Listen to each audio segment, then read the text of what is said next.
First of all good morning. कैसे आप लोग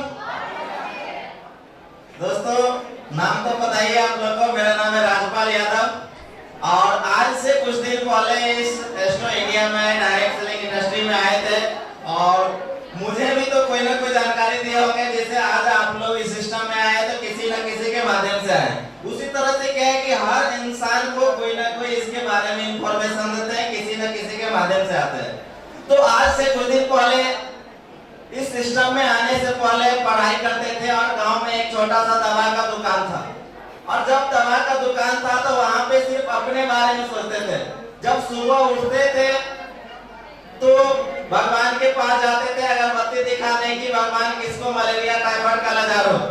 हमेशा मनाते थे कि लोग बीमार हो, क्योंकि हर डॉक्टर चाहते हैं कि लोग बीमार हो, हर वकील चाहते हैं कि लोग झगड़ालू हो, हर पुलिस चाहते हैं कि लोग बिना हेलमेट लाइसेंस का चले, हर तांत्रिक चाहता है कि लोग भूत प्रेत से डरता रहे, हर नेता चाहता है कि लोग अनपढ़ गवार हो। लेकिन एक एस्ट्रो इंडिया ही ऐसा है जहाँ पे हर इंसान चाहता है कि मेरा दुनिया आगे बढ़े, मेरा देश आगे बढ़े। तो एक बार एस्ट्रो विजन के लिए जोरदार तालियां कि यहाँ से एक इंसान खुद भी आगे बढ़ते हैं और दूसरे को भी आगे बढ़ाते हैं। लेकिन जब इस सिस्टम में आए थे तो इसके बारे में ज्यादा नॉलेज नहीं था, तो डर हो रहा था। जब मेरी मम्मी पैसा लेके थे किसी और से इंटरेस्ट पे लेके, तो डर हो रहा था कि कहीं पैसा लेके भाग गया तो मम्मी को समझाए कि पैसा हम किस चीज के लिए दे रहे हैं, पैसा हम पढ़ाई के लिए दे रहे हैं या पैसे के बदले में एक इंसान प्रोडक्ट लेते हैं, तो यहाँ पे डरने की जरूरत नहीं है।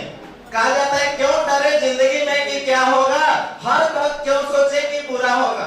अरे कुछ भी ना हुआ तो क्या कंप्यूटर कोर्स तो होगा।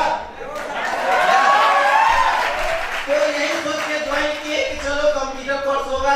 कभी सोचे भी नहीं थे कि इतना कुछ हो सकता है। कभी इस सिस्टम में आने से पहले सपना देखने में भी डर हो रहा था कि हवाई जहाज हम लोग के लिए नहीं है, बड़े बड़े मंत्री लोग लालू यादव ये चलता था। एक स्टोरी सुनाना चाहूंगा। गुरु द्रोणाचार्य का नाम सुनेगा आप लोग? एक बार गुरु द्रोणाचार्य अपने पांचों पांडव को अपने आश्रम में बुलाए और वहां पे जहां वो खड़े थे सामने में एक पेड़ था और उस पेड़ पे एक कांच का जो होता लकड़ी का वहां पे चिड़िया को रख दिया और बारी बारी से सबको बुलाया। सबसे पहले बुलाया गया युधिष्ठिर को और बोला कि तुमको कुछ दिखाई दे रहा? तो बोला मुझे सब कुछ दिखाई दे रहा है, पेड़ दिख रहा है, नदी दिख रहा है, आसमान दिख रहा है। तो उसके बाद बोला ठीक है तुम साइड में खड़े हो जाओ। उसके बाद बारी आया भीम का, तो बोले तुमको क्या दिखाई दे रहा है? तो बोले मुझे भी बहुत कुछ दिखाई दे रहा है, पेड़ है, नदी है, आसमान है, बहुत कुछ दिख रहा है। बोले ठीक है तुम भी बगल में खड़े हो जाओ। उसके बाद फाइनली बारी किसका आया? लास्ट में अर्जुन का बारी आया। तो अर्जुन को बोला कि तुमको को क्या दिख रहा है? तो बोला मुझे सिर्फ चिड़िया का आंख दिखाई दे रहा है। बोले ठीक है उस पे निशाना लगा। तो दोस्तों अगर आपको भी सिस्टम में सक्सेस करना है तो एक जगह फोकस होना चाहिए। अगर एक जगह 100% फोकस रहेगा तो दुनिया कोई ताकत नहीं है कि आपको सक्सेस करने से रोक दे। सक्सेस मिलेगा ही मिलेगा। कहा जाता है दोस्तों काम करो ऐसा कि पहचान बन जाए, कदम चलो ऐसे कि निशान बन जाए। काम करो ऐसे कि पहचान बन जाए, कदम चलो ऐसे कि निशान बन जाए। यूं तो जिंदगी सभी जी लेते हैं, जिंदगी जियो ऐसे कि मिसाल बने।